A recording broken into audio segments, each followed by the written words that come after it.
The Toronto Raptors 2025-2026 schedule has dropped. We're going to go through the entire schedule and we're going to answer we're going to answer a couple of questions. One question we're going to ask is, has the NBA finally been fair to the Toronto Raptors? Last year, I think the Raptors got a brutal end of the stick, which resulted in the Raptors getting injured early, starting out very slow, and pretty much the season was over before it even started. This year, I think, if I'm looking at the schedule correctly, as we break it down, we're going to find that I think the Raptors have been dealt more of a fair hand by the NBA. The Emirates Cup, NBA Cup schedule has also been announced. We're going to take a look at that. And we're going to answer another question, which is the chatter on the internet right now. Did the Toronto Raptors make a mistake moving off of Pascal Siakam, OG Anunoby, and Fred VanVleet if all they got in return basically is Brandon Ingram, RJ Barrett, and Emmanuel Quickley? I'll break down why that is totally false, totally incorrect, and why it is much easier to be a quarterback on Monday than it is on Sunday. Please hit like and subscribe. I would very much appreciate it. We are so dangerously close to 400. So 12,400 subscribers. We've been kind of stuck on 12,300 and something for a little bit here. We have also been very slow with the content grind. Been doing a lot of work with Player's Choice. And if you are a fan of Player's Choice and if you're a fan of retro hoops, please join us at 6:30 tonight on playback as we go through a classic game. We don't know what game it's going to be, but we're going to be looking at a game probably from 15 to 25 years ago. I'm going to be on. I'm assuming Ron is going to be on. I'm assuming a whole bunch of PC people will be on. Also, a little bit of housekeeping before we start. PENSARE Basketball will be introducing channel memberships, which is pretty cool. Got a sweet deal from YouTube to finally bite the bullet and start this. There will be 3 membership tiers to start. Details to follow. Okay, let's start with the schedule. Let's look at the schedule. This is going to be a pretty succinct live, not a lot of rambling. The Toronto Raptors start out in October. All right. And this is interesting.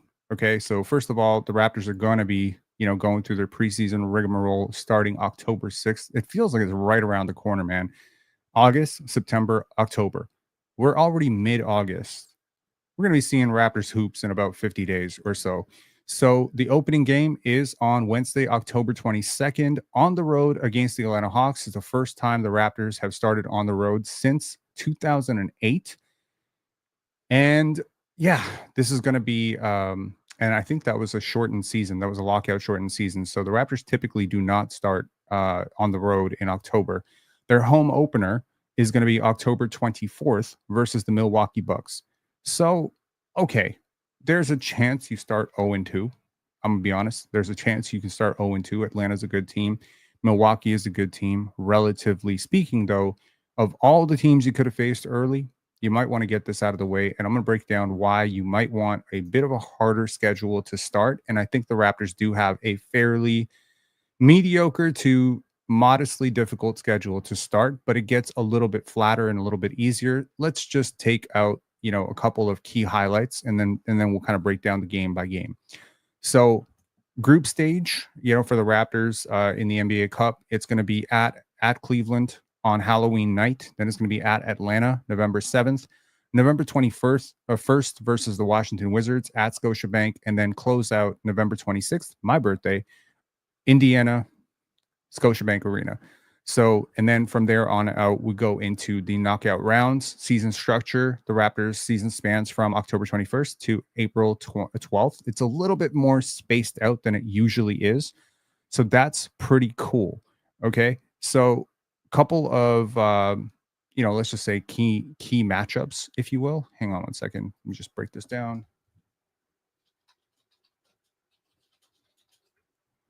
I wrote this all down via email. Give me one sec. Let me just pull up my email. One sec.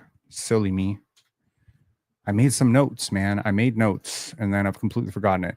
So some notable matchups. It's Kyle Lowry visiting on January 11th and 12th. So that's pretty cool. Atlanta, Pascal Siakam returning November 26th, my birthday. Luka Doncic comes to Toronto for the Slovenian fans December 4th. Oklahoma City, Shea visiting Toronto in February 24th. We have Wemby the very next day on February 25th. That's going to be a really tough back-to-back. And Cooper Flag to those of you who followed the draft, interested to see Cooper Flag, that's going to be March the 8th. The longest homestand is 5 games, February 1st to 11th. It is a softer part of the schedule, if you want my honest opinion, because you get 3 teams that you should be able to beat during that homestand and 2 teams that you could be competitive with. It's Utah, Minnesota, Chicago, Indiana, and Detroit. You have a couple of 5-game road trips, and none are totally. I'll say one of them is kind of brutal. November 7th to 15th, you have Atlanta, Philly, Brooklyn, Cleveland, Indiana. So, I mean, that's not terrible. Given that Joel Embiid is going to be ramping up slowly, given the fact that Atlanta is going to be implementing, potentially a really huge piece into their lineup. You might want to face Atlanta as much as the Raptors do early in the season, as opposed to having to face them later in the season. It's always about when you play teams. Again, Indiana is going to be implementing some new pieces. Obviously, Tyrese Halliburton not in the mix. Maybe Indiana follows suit with last year where they started out really slow. Maybe they start out like gangbusters this year. I don't know, but they're going to be implementing Jay Huff, who, given the interview that I listened to with Rick Carlisle and Caitlin Cooper, it seems like, at least to me, that Jay Huff is going to be a really major part of their rotation. So they're going to be implementing a new piece. Andrew Nemhard is going to get a chance to start at point. Pascal Siakam is going to be the man. And I think you should be able to beat Indiana comfortably. I think you should be able to beat Philly. If you can't beat Brooklyn, we're in trouble. Cleveland has given the Raptors nightmares. So maybe, that's not going to be much better. Atlanta is, so maybe you go 3-2 on that road trip. Maybe you go 3-2. That would be great. If you go 2-3, I think it's okay. January 18th to 25th, this is the toughest 5-game road trip, and that's going to be the Los Angeles Lakers, Golden State Warriors, Sacramento Kings, Portland Trailblazers, and OKC Thunder. Whew, that's brutal, but it's not as bad as it could be. Like at least you get a couple of soft games in there. Portland and Sacramento should be winnable games, not cakewalks by any means on the road, given the time difference and whatever. But it's also worth noting it's usually the first game back after the West Coast road trip that sucks. And it's usually the first game of that road trip because you're going through the jet lag. It's better that you face the winnable games 3rd and 4th. So I think that's worth noting.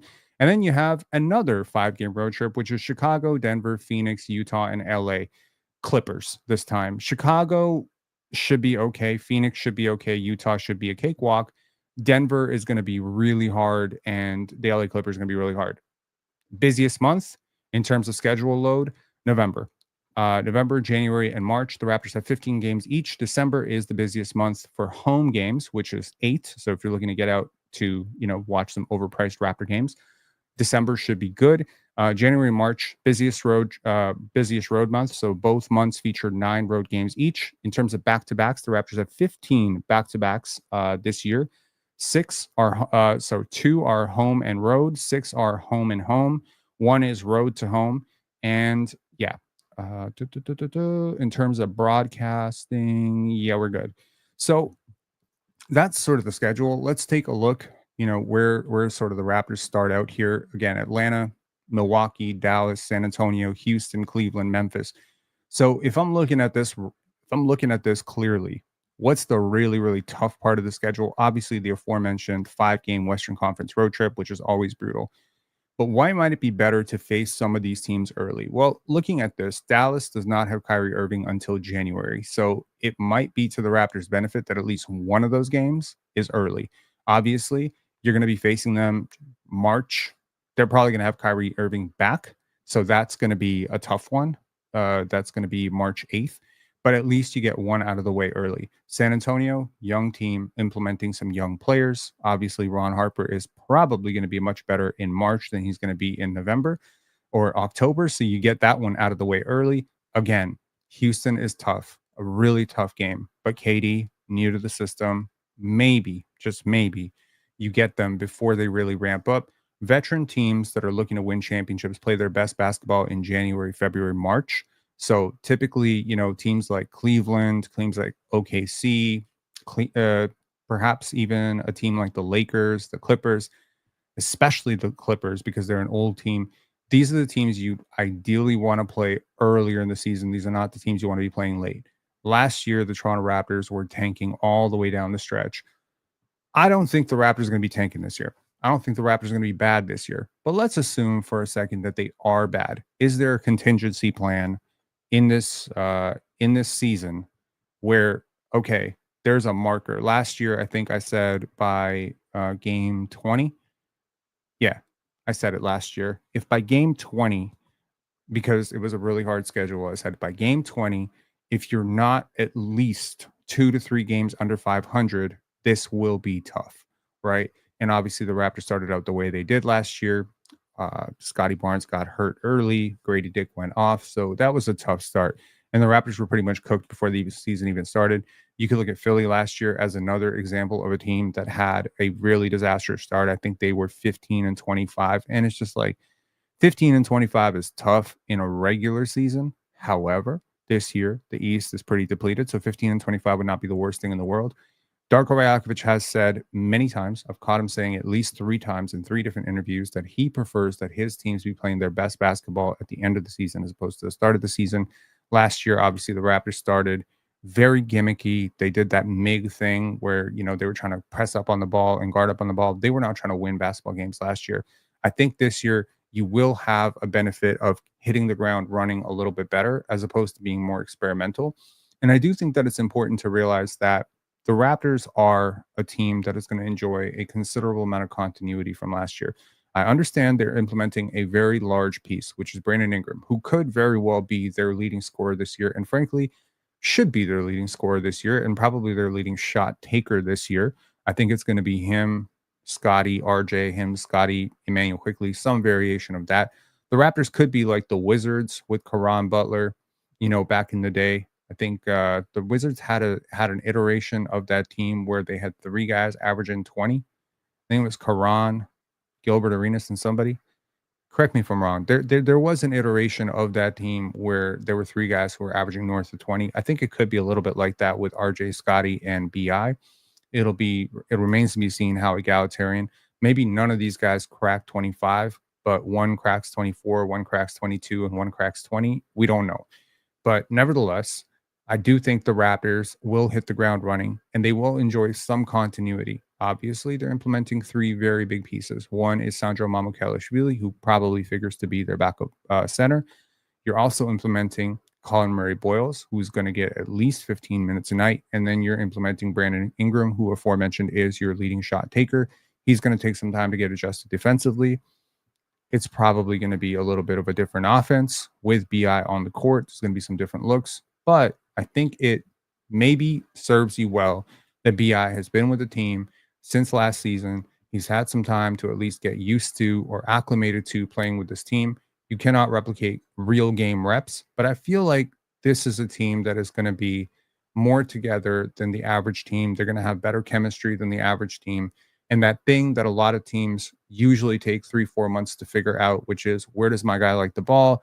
Where, what are our rotations? Which, players work well together? I think it would be in the Raptors' best interest to figure that stuff out a little bit earlier in the season.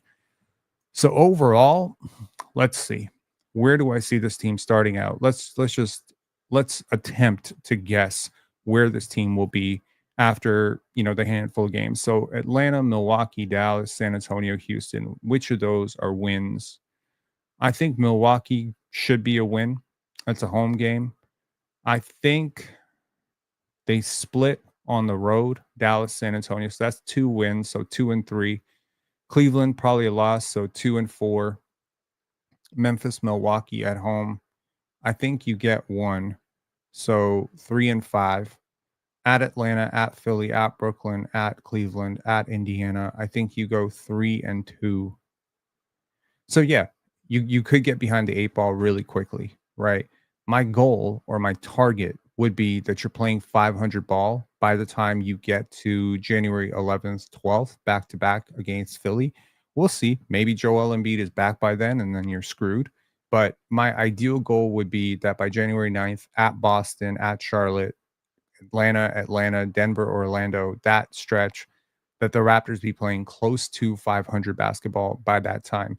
Now, after that, I think it's relatively smooth sailing. You do have some weaker parts of your schedule, obviously, with how deep the West is. There are no West Coast games that are going to be cakewalks. I could imagine that even Utah could play competitive basketball all year and probably still finish with 24 wins. The teams around the league have just gotten better.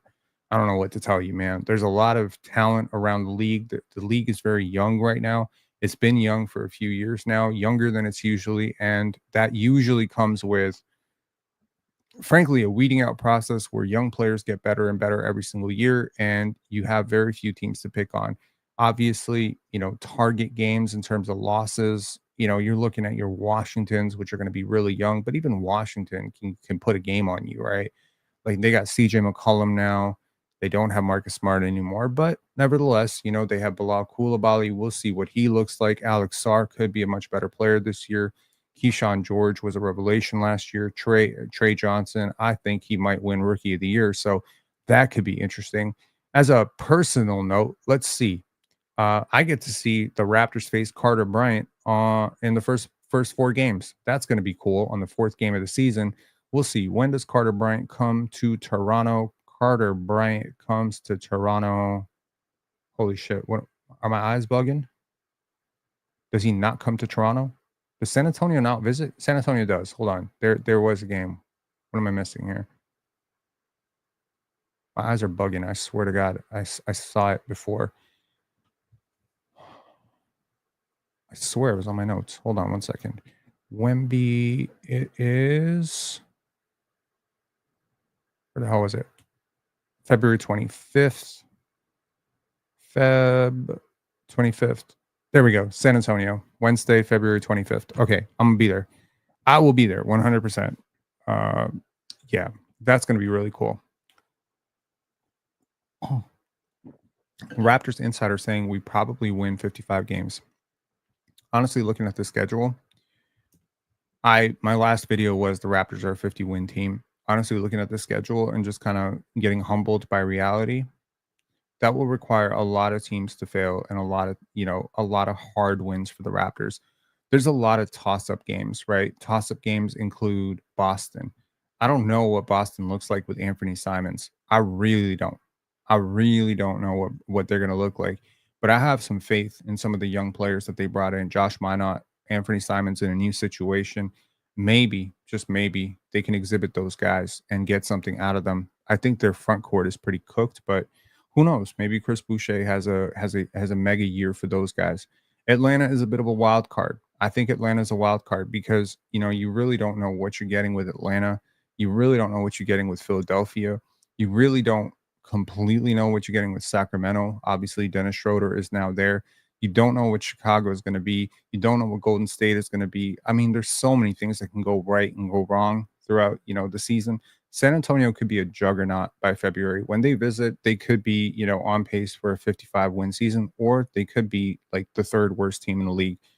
I doubt they're going to be that bad because Wemby, provided he remains healthy and Fox remains healthy, this could be a great thing. But we really didn't see a lot of Wemby and Fox last year. And if they have oil and water chemistry, they could be pretty bad too.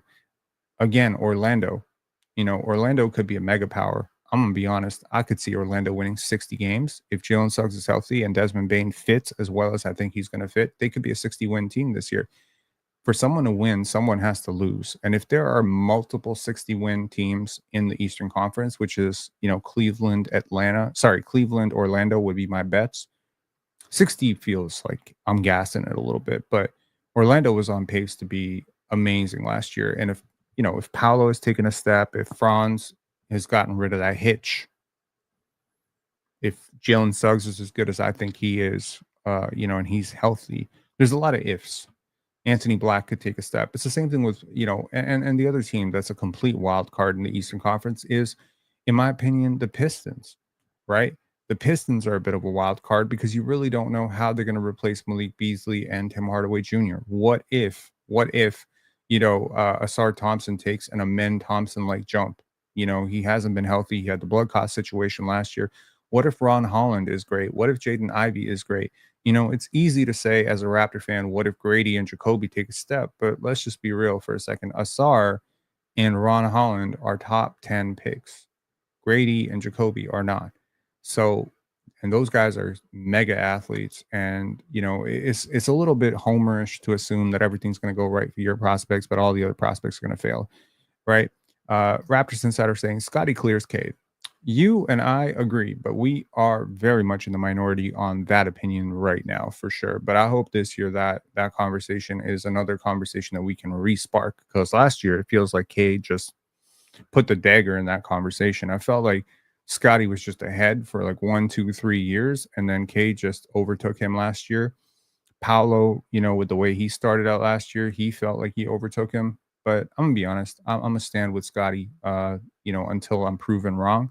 I think Scotty is the better prospect. But right now, it's hard to argue he's the better player last year, at least. So that's where we stand. You know, Worst case scenario, let's just say shit's going really bad by the time you get onto the road, and that LA Clippers, Lakers, Warriors, Kings, Trailblazers, that whole thing, because that's a really tough stretch. I feel like most of the people talking about this schedule are not looking at January, but I want you to really hone in. Assume for a second, just assume that Joel Embiid is back, and that Philly is firing on all cylinders, because honestly, Philly is a very talented team. They have Tyrese Maxey. I think most people would agree that's the best point guard between the two teams. Tyrese Maxey, if he's healthy, they have Jared McCain. I think most people can agree if Jared McCain was on the Raptors last year, he would have been by far their best rookie. So they have those two guys. VJ Edgecombe, that's a top 3 pick. They picked VJ Edgecombe third. VJ Edgecombe, at least analytically, was one of the best players in college basketball last year. What if he is a huge, huge, plus for them? They got Paul George. Paul George, you say what you want, pandemic P, podcast P, whatever, but he's still a mega talent. And if he has a resurgence, if he has a bounce back year, I think he's still a hell of a player. I know he had a terrible season last year, but everybody had a terrible season last year. There's also this young big man over in Philly named Adem Bona, who I am very, very high on and was high on, pre-draft last year. He is a hell of a shot blocker. Can he replace Joel Embiid? No. Can he successfully back up Joel Embiid? Maybe. But he can provide you some minutes. I think Gershon Yabusele will be a bit of a loss. We'll see what happens with the Quentin Grimes situation. I'm assuming he comes back. That's a pretty deep team. With Kelly Oubre in tow, and you got Quentin Grimes, that's a pretty decent guard wing rotation. And guards and wings can carry you through the regular season for sure. So, if Joel Embiid is back, you're looking at January 11th, 12th, back to back against Embiid. Those could be 2 losses. Then you look at Indiana. We'll see how they're gelling, but that's a toss-up game. Then you got the Clippers, Lakers, Golden State Warriors, Sacramento Kings. Those could all be losses. Then you go into Portland and OKC. Portland is a much better team than people are giving credit for. The Raptors are going to have all sorts of trouble dealing with their length. If Drew Holiday is, keeping them competitive, obviously Portland won a lot of games last year. They won a lot of games towards the end of last year. They were not tanking. And, they fully bought into this idea that Scoot Henderson is the future in Portland. Benny Abdia is a really good player. Tumani Kamara is a really good player. Shaden Sharp's a really good player. They've finally gotten rid of the one player on their roster that I could not stand last year, which was Anthony Simons. I can make a really, really good argument that Portland is a better team than Toronto. If Portland was in the Eastern Conference, I'd be picking them to win 50 games. Easy. I'm very high on their team. So, all that being said, if you're going to tear down the season, you're going to tear it down right there. I'm just saying, if shit hits the fan, that game, January 30th at Orlando, that's comfortably, I think, right around the trade deadline. I'm not really sure when the trade deadline occurs, but it should be around February. So that game right there should be when the Raptors decide to pull the plug on the season. And you know what? Good thing about pulling the plug on this season, if you have to, I'm just saying, if all shit hits the fan, everybody gets injured. Touch wood, Scotty has an injury, RJ has an injury, Brandon Ingram has an injury, and you have to play Grady Dick, and he struggles, and Jacoby takes a sophomore slump, and Mobo can't shoot, and Colin Murray Boyles can't buy a bucket, and Jakob Pertl is regressed or some shit like that. Sandro doesn't fit in. There's a lot of shit that can go wrong. I'm projecting things to go right, but I'm saying if things go wrong, you want to have a contingency plan, and I think your contingency plan goes in Utah, Minnesota, Chicago, Indiana, Detroit. I'd say you start tanking right in Utah. You start tanking. If things are not going well for you around that mark, you're probably around 10 games under 500. You could probably finish the season 15 to 18 games under 500, at which point you will be comfortably below the 37.5 that Vegas is giving you. You'll probably be like around, I don't know, 28 win team. And, you'll have a really good chance at Cooper Flag. It's not Cooper Flag, AJ DeBonsa, Cameron Boozer, and the bunch. There's 4 players at the top of this draft that you would be very interested in. You obviously kick yourself if Indiana wins that draft because that is technically your draft pick. But had you owned that draft pick, they would never tank. So we'll see what happens with this season. There's no sense in over pontificating about this, but it is interesting to note that the Raptors do have an escape plan. And down the stretch, you do face quite a few, good teams that will be competing for something. At least down the stretch. We saw that aggressive, tank world order shit that happened last year where two teams that had no interest in winning are just going out and putting G League lineups like the Raptors versus Philly, and it's impossible to lose those games.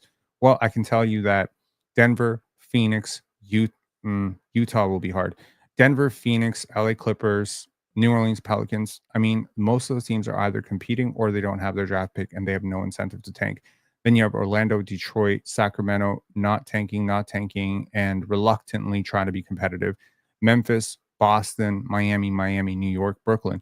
Only teams there are really Utah and Brooklyn that are really horrible. So if you do want to get into an aggressive tank down the stretch, there's an opportunity to go that way too. Now, obviously, my projection is that the Raptors will be good this year. Why do I think the Raptors will be good this year? Well, partially because the East is trash, but also because I think the Raptors are a bit slept on. So I want to take a look at something that was said. Hang on one second. I'm going to pull this up. This is something that was said, and I don't agree with it, obviously. But basically, this commentary started last week where the Toronto Raptors are low key. The Raptors are not have made some pretty dumb moves here, basically, and they've got Brandon Ingram, they've got RJ Barrett, they've got Emmanuel Quickly, and these other guys, that they gave up, which is specifically OG, Pascal, and Fred. They're way better.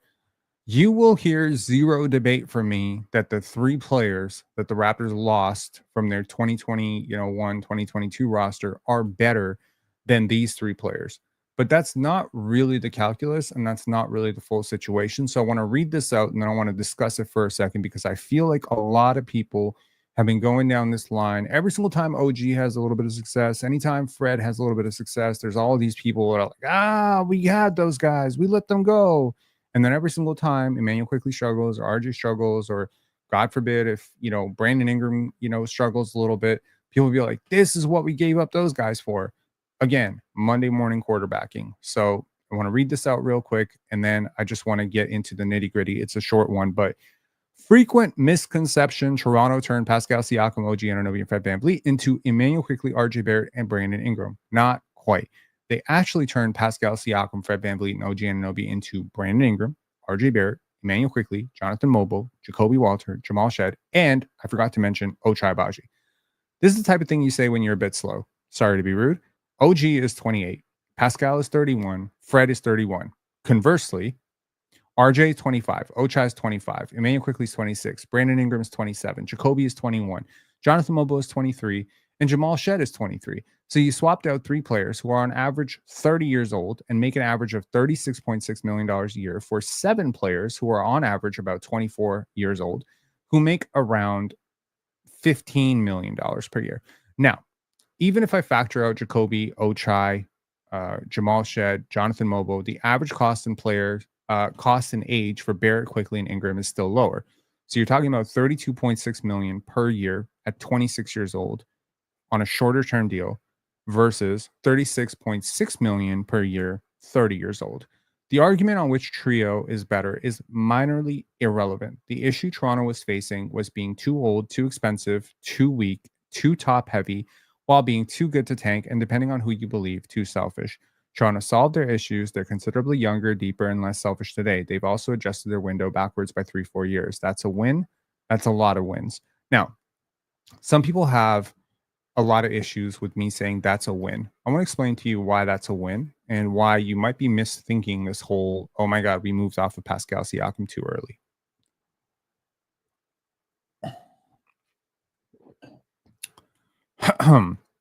I want you to go back to that team that Fred VanVleet left because it was a crossroads situation, right? Now, you can't completely go back to the real inflection point. And the real inflection point, the real fork in the road was the trade deadline the previous previous season when they gave up that first round pick and multiple seconds for Jakob Poeltl and frankly just set fire to this entire thing. I'll argue right now that Masai Ujiri doesn't make that trade. Masai Ujiri probably still has his job right now. But here I was screaming, "Oh no." And you can go back and check the clip. I promise you, I'm not being a Monday morning quarterback. I was being the Sunday morning quarterback on that day, on that fateful day, when I said this Jakob Poeltl trade would come back and haunt the Raptors. It has. That's not a slight on Jakob. It's just a slight on the situation. And the situation was the Raptors fizzled out in the play-in the most embarrassing fashion, being defeated by, at least optically, an 8-year-old or 9-year-old girl screaming, at them very loudly. And that was DeAr DeRozan. And the Raptors subsequently ended up picking 13th in the draft. I wasn't too happy with the pick, but whatever. It turned out to be Grady Dick. The next year, they surrender a top 8 pick, which unfortunately turns out to be Rob Dillingham, but could have very easily been a very good player. Could have been, in theory, could have been Nikola Topic. It could have been Jared McCain. It could have been Khalil Ware. It could have been a lot of players that you could have picked with that pick. And that pick was not locked to the Jacoby Walter pick. So you had both, technically. Like if you make the Pascal Siakam trade, but you don't make the Jakob Poeltl trade, you still get the Jacoby Walter. You still get the Jacoby Walter pick. So it's just interesting how phenomenally stupidly the Raptors flunked that draft, and yet how well they made out of it. That being said, you don't get that top 8 pick. You lose the seconds, so you lose a pair of seconds for Jakob Poeltl, and then on the upside, you have the privilege of having to overpay a center who does not shoot. That all being said, you've now tripled down on this by now extending him well into his 30s at $27 million a year, which is like, who asked you to do that? But whatever. You have a center. Congratulations. Your nightmare of Kem Birch and all the horrible centers that have lined the Raptors roster since Serge Ibaka and Marc Gasol left are over. But that all being said, did the Raptors overpay? Hell yeah, they overpaid. I mean, you gave up a chance at high lottery talent for Jakob Poeltl. You have no real contention window. I could argue Jakob Poeltl made you better every single year that you didn't want to be better. You lose out on the Wemby draft. This has all been rehashed and rehashed and rehashed on this channel 5,000 times. I won't bore you with the details of having to rehash it again. But that being said, that was the mistake. Now, once you made that mistake, can't go backwards. You got Jakob Poeltl. You got to re-sign him. Fred VanVleet negotiates. He knows he has leverage. Now, you've lost your draft pick. He tries to use that leverage, which was the real snake move on his part, and tries to get the Raptors to commit to $35 to $40 million a year for a long-term deal. Instead, the Raptors go as high as, I believe, 32 was the reported offer. Initially, they offered him 25 in the preseason, but I think they upped it to 30. And he decides that he's going to bet on himself, surprise, surprise, and goes to the Houston Rockets to fill out their cap floor, taking a 2+1. They obviously declined the player option this past offseason. He signs 25 and 25. So he signs a 2-year, $50 million deal. That sets a chain reaction, which obviously results in the Raptors signing Dennis Schroeder, which, surprise, surprise, results in a net loss for the Raptors. They end up getting nothing in return. And now the Raptors are really fucked because they have OG Anunoby, who does not want to be here. He allegedly wants a bigger role, sick and tired of Nick Nurse's offense, which, again, had you, pulled the trade on Pascal Siakam 2 years earlier, maybe OG Anunoby stays. But now OG has his sights set on New York. Pascal wants an extension. And this is the situation that Masai Ujiri found himself in. Fred VanVleet has walked. He did not accept your offer. And so let's play out the hypothetical, and let's just say the Raptors do give Fred VanVleet the offer he wanted. $35 million a year for 4 years, escalating. So starting at 35, going up probably to about 40. Right now, where would you be? Let's say in this hypothetical situation, OG Anunoby stays. Let's say all of this happens. Where are you? Are you in a better position today? Have you won a championship? Probably not. Did Scotty Barnes have that, mega all-star year? Probably not. Did you have a chance to really develop Scotty as a primary option? No, not really. You're sitting here heading into a season with Fred VanVleet at about 36 and 37 or 37 and $39 million for the next 2 years. Not a fun contract, not an easy contract to move, as evidenced by the fact that I think he was overpaid this year at 25 apiece. You have Pascal Siakam on a 5-year deal. Note, the Raptors could offer 5, Indiana Pacers could offer 4. So the Raptors would be on the hook for 4 more years of Pascal Siakam past the age of 31, which means you will be paying him close to, I think, 55, $56 million when he's 34 or 35 years old. You look forward to that. And then on top of that, let's just say hypothetically, you do keep OG. Let's just say you manage to keep OG. He decides, I don't want to leave Pascal, I want to leave Fred. I know these guys forever. You're now paying him on average about $40 million a year as well on another 5-year deal. I think OG is fine, but when combined with Fred and Pascal, I think you have a roster that is very top heavy and is suddenly kind of old. Now, I want you to assume that you're in this situation with a 24-year-old, freshly 24-year-old Scotty Barnes, who's not actually ready to compete for championships today. He will be, however, ready by the time he is 26. Okay. So by the time Scotty Barnes turns 26, OG Anunoby will be 30. So very much at the tail end of his prime, given all the injuries and how his game is evolving. Pascal Siakam, in my opinion, and Fred VanVleet will be over the hill and will be entering the last days of their, serviceable starter range, but as very expensive players that you will have to pay.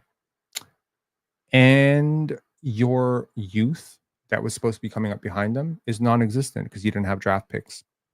You didn't have draft picks. You didn't have young players. So Ochai, not here. Jamal Shed, not here. How are you replacing these players? Jonathan Mobo, not here. Jacoby Walter, not here. Colin Murray Boyles, probably not here.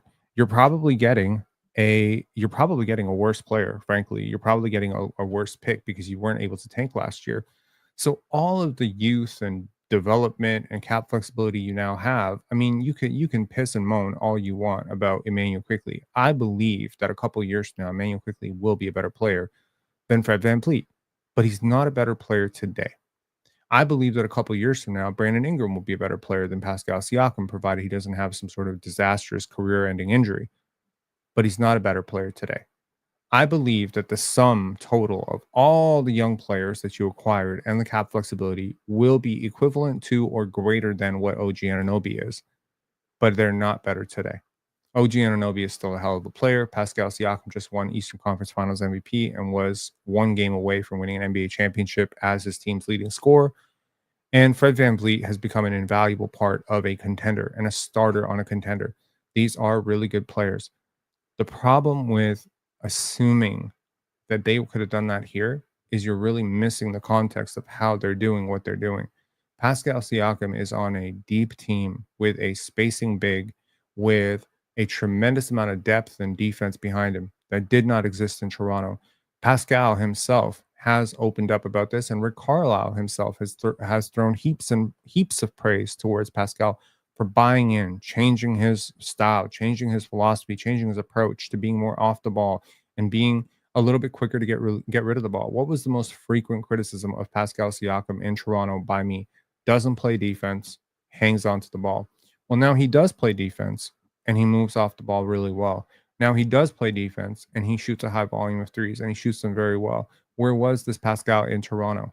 One could argue this Pascal does not happen in Toronto because he was done in Toronto. Said he was miserable, said he'd had enough. He wasn't going to move off the franchise tag because he thought, hey, I don't think Scotty's earned the franchise tag. That's the tough situation that Masai faced. Go forward as a non-contender with Pascal. Allow Scotty to toil as a sort of second option, knowing Siakam, in at least in their opinion at the time, was not good enough to lead a team into a championship contention window, either off the court, intangibles, on the court, as a player, as a play style. Wasn't good enough. They gave him a chance. They gave him 3 years.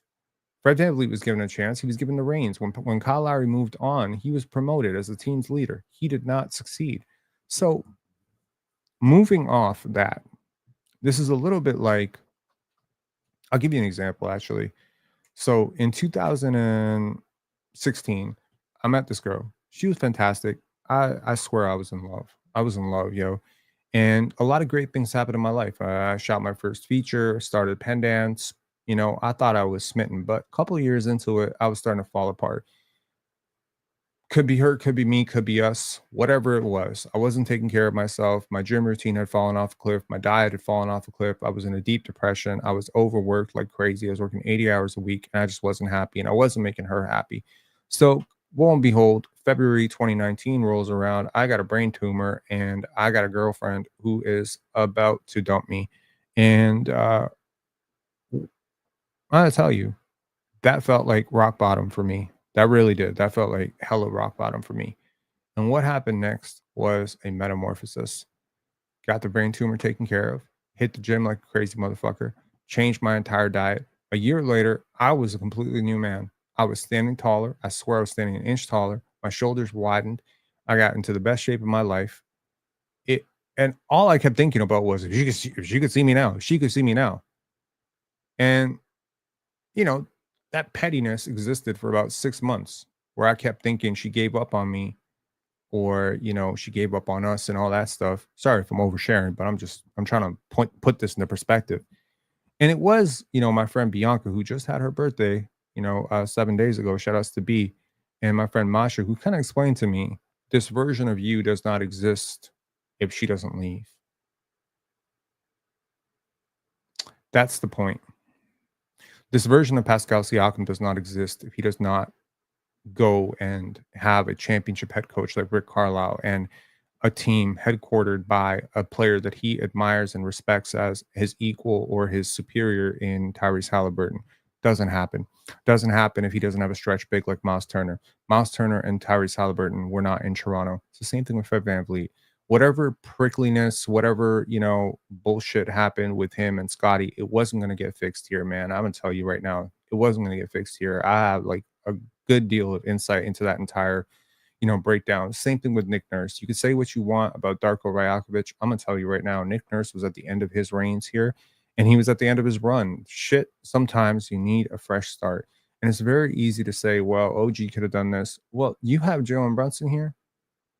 Do you have Josh Hart? Do you have Mikal Bridges? Do you have New York? Do you have, the depth that they have? Do you have Tom Thibodeau? Do you have these players? Do you have Mitchell Robinson? Do you have these players? No, you don't. You don't have these players.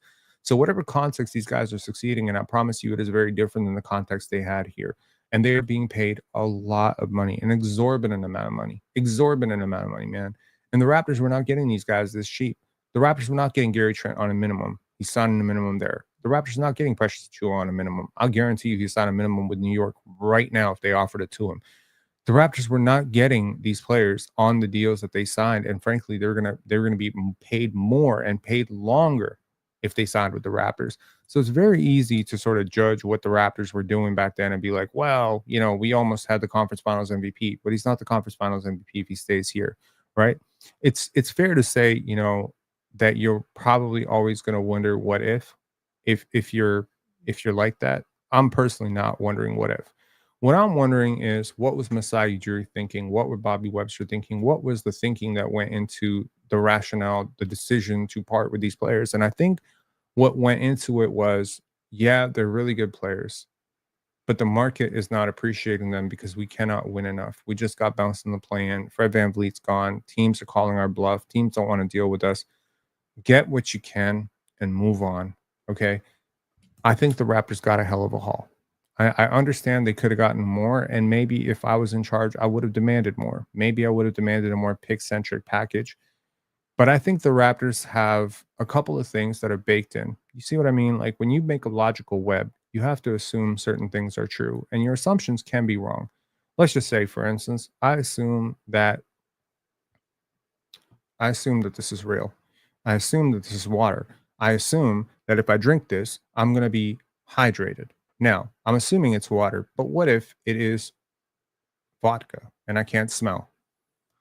Well, then I'm not going to I'm not going to be hydrated. I'm going to be dehydrated. I've made a mistake. This is not really water. It's vodka, but this is actually water. I promise you it's water. And therefore drinking it should replenish me. But what if there's poison in the water? Well, now I'm going to die. You see my point? The Raptors had to drink the water on Scotty Barnes. They had to believe and make an assumption that this is the type of dude that you're going to win a championship with. This is the type of dude that can lead you to a championship. This type of dude that can rebuild your organization. You can really shepherd a ship. And I understand that maybe for a couple of years they were on the fence about that. Maybe they didn't know for sure. Maybe they didn't want to let go of the sure thing. There's that thing about the devil you know versus the devil you don't know, right? I'm not saying Scotty's a devil, and I'm not saying Pascal and Fred are devils. I'm just saying you won a championship with those guys. This guy was in high school. So the reality is it's difficult to shift directions, but I've felt for a very long time that superstars, when they come, they're like earthquakes. They break everything apart. Yo, when LeBron got to Cleveland, all those dudes were gone. I want you to look at the first team portrait with Scotty Barnes in 2021. I want you to look at that roster. I want you to look at that picture. I want you to hone in real tight on that picture. Zoom in as hard as you can, as big as your screen is. Zoom in. Now find the name, find the face that's still here. There's only one. There's only one. And this was clear from day one. The minute you got him, that was your guy. That was your franchise. I don't think Fred appreciated that very much. I don't think Pascal necessarily agree with it. I don't know if OG was with it. Obviously, Scotty and OG are very close, but I think everybody kind of saw that. Hey, this is their guy. This is their franchise guy now, and everything is going to march to his beat. Even though we won a championship here, it's going to march to his beat. The championship, the Raptors championship, is always viewed as a great thing. And it is a great thing. You wouldn't trade it for the world. But the reality is sometimes great things come at a cost. And the cost is you have a coach who's a first year head coach. He demands to renegotiate his contract the second you win that championship. You have a backup point guard and you have a second leading scorer who see the top dog leave and say, I guess we're the heroes. We're the heroes now. I don't think Pascal Siakam and Fred VanVleet leading you to a championship, bro. I'm sorry. I don't. I love OG. I hope y'all know that he was my favorite player before Scotty got here. I don't think he's worth $40 million a year at all. I think Denny Avdia and Herb Jones are comparable players, and they get paid way less. OG wanted the bag. Pascal wanted the bag. Fred wanted the bag. Gary wanted the bag. And honestly, there wasn't enough bag to go around. That's the reality of the situation. We've heard plenty of exposés from Michael Grange and Doug Smith and these various so-called insiders about what the Raptors tried to do to negotiate peace between these two factions. And then I think there's just a very, very important thing of what does a team on Scotty's timeline and what does playing like Scotty wants to play actually look like? And I think it looks like what you're playing like right now. Unselfish, egalitarian, deep, defense first. I'm sorry, Fred VanVleet's not going to be a great defender at 33. Okay, I don't think Pascal Siakam was turning into a good defender here. I don't know if OG Anunoby is going to be around and really kicking.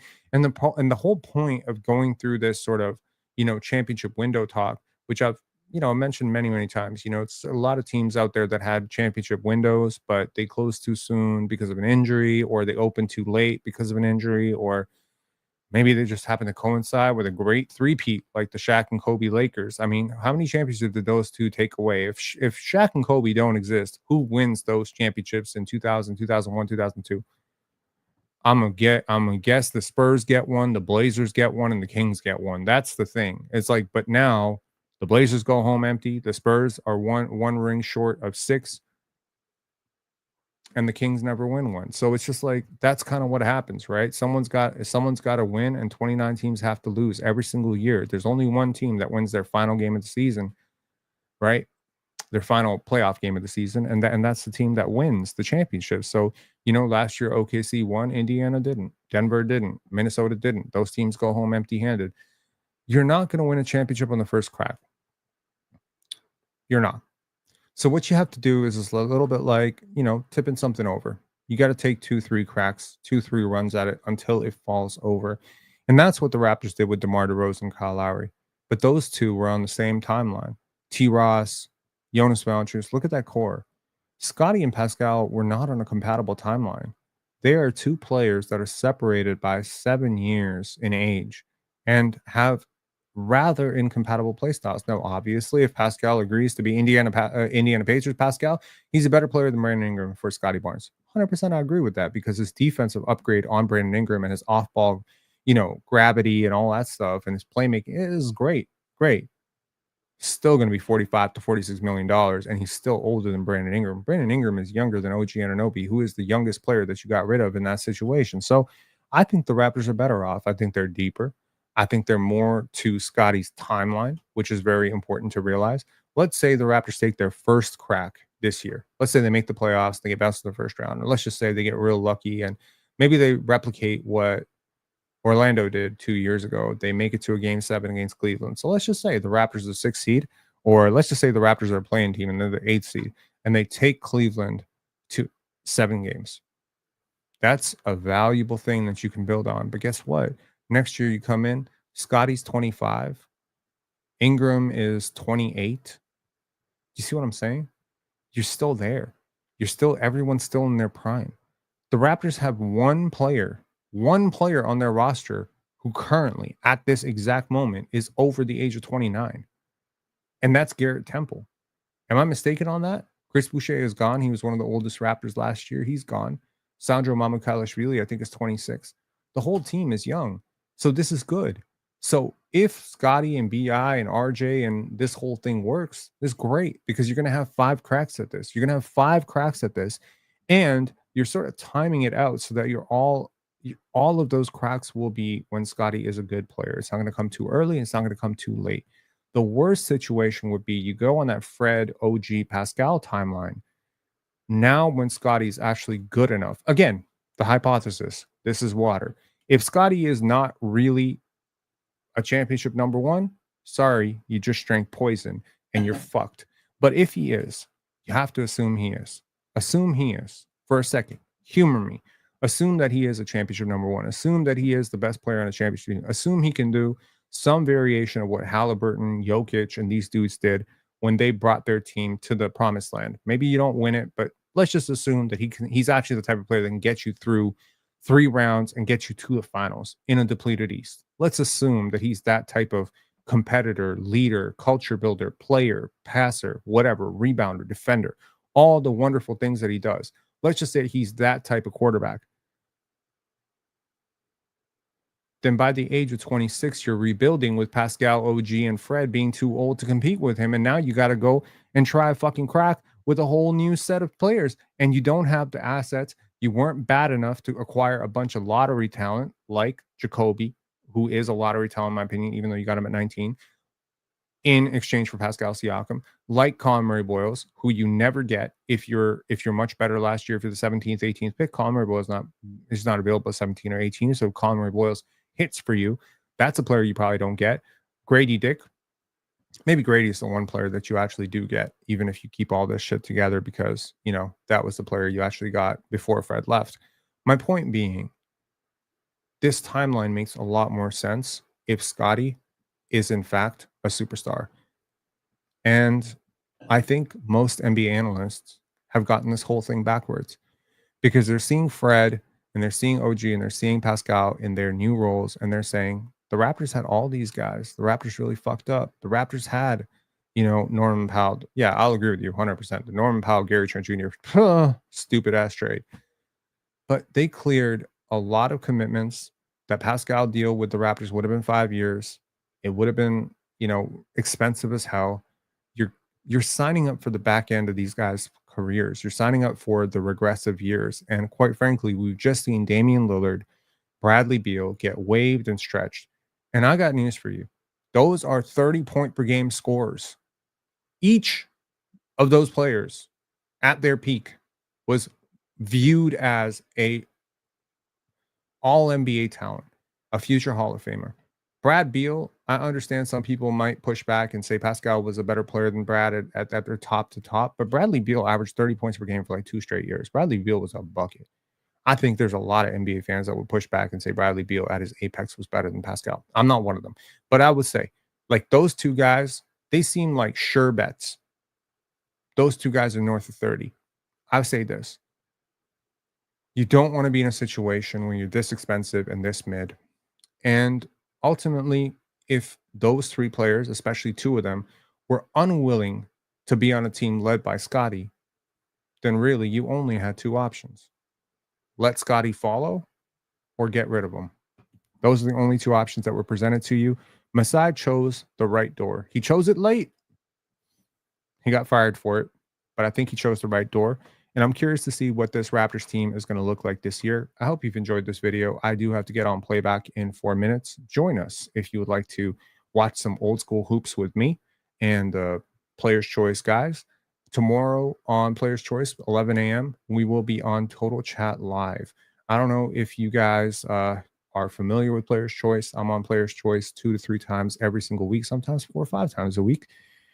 And I would like to say I think I'm getting better on PC. I would like to say that. I think I'm getting a little bit better. I think I'm getting better at poking fun at myself. I think I'm getting better at letting things go. I think overall my performances have been better over the last couple of weeks. So hopefully that's a lot more enjoyable for the PC community. And yes, as I mentioned prior to starting this, or right when I started this, we will be introducing channel memberships here. And there'll be 3 tiers. This is pending YouTube approval, but there will be chatter, there will be Hooper, and then there will be VIP. I think the earliest memberships tier starts at $249 a month. The next one's like $549, and then the VIP is like $34.99. For the VIPs, I would like to do weekly scouting sessions off air. So these will be private videos, and they will be breaking down game tape from upcoming prospects. It'll be a lot of draft stuff. It'll be a lot of film stuff. If you're someone with that type of disposable income, I promise you, the reason that I put off channel memberships for so long is because I didn't know what I could do to make it worth somebody's while to pay that much money every single month. But I am rethinking all of this, and YouTube, had a sweet deal for content creators, which is basically like they're paying out $3,000 a month for you to sign up members. And I was like, you know what? I'd be really stupid not to do this. I have a really, really big goal that I'm trying to fulfill this year. I'm trying to pay off my mortgage. And I'm motivated as hell right now. So I want to do that. I want to get some shit together. And yes, so I will be on playback in 2 minutes. So I have no time. And I hope y'all will like this video, subscribe, and hopefully when I click this video off, we have 13,400 subscribers. That'd be great. I'll talk to y'all later. Enjoy. Wait, do I have 12,000 or 13,000? I have forgotten. Is it 13,400 or 12,400? Yeah. And content engagement offer. Please let me know, where do you think the Raptors will be after 20 games? To remind y'all right now, just have your number in mind and comment when the video goes up. The first 20 games: Atlanta, Milwaukee, Dallas, San Antonio, Houston, Cleveland, Memphis, Milwaukee, Atlanta, Philly, Brooklyn, Cleveland, Indiana, Charlotte, Philly, Washington, Brooklyn, Cleveland, Indiana, Charlotte. Where do you think the Raptors are after 20 games? Let me know in the comments afterwards. Shout outs to Greg. Shout out to Min Young Chung. Shout outs to James. Shout outs to SP. Shout outs to Andre. Shout outs to PW. Shout outs to all you guys. Enjoy, and thanks for tuning in. Peace.